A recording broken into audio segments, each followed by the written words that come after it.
And then one day he recorded me having that moment. And after calming down, I'm like, I do not like that person. I don't even know that person. So it really took that time to, find a therapist and go to counseling and started working through group work. And moments it would come, I had to find ways of like, okay, it's reset, time out. And I would go outside when someone would be sharing a story at a group work instead of me reacting, you know what I mean? And it was so easy to react, but then it was that switch where all the skill sets I was learning from a therapist, I'm like, okay, take a break, go outside and take a breather and then come back and then see and reflect on back. Again, you're talking about the journals early at the beginning of this conversation. In journaling, what did you do now better than you did before instead of reacting? So again, my husband has been my greatest teacher. And then practicing those things when I come home, instead of reacting, taking a reset and going outside for a quick break. I'm like, hey, I'm sorry I reacted at you. I'm working on myself because I want to be a better person. I don't want to be an angry person breaking things and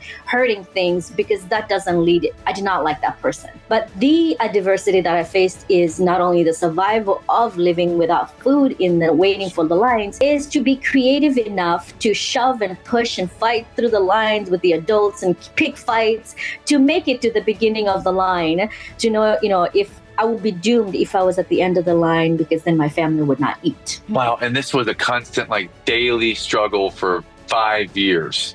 Yes. Getting in line and trying to position. Yes. Man, was it violent in line? I mean, I don't call myself violent, but sometimes I find myself, I feel like I have learned that through the personal development journey, you work through all that. So I got to a point where I was 210 pounds and I was so sick and being sick and tired of being sick.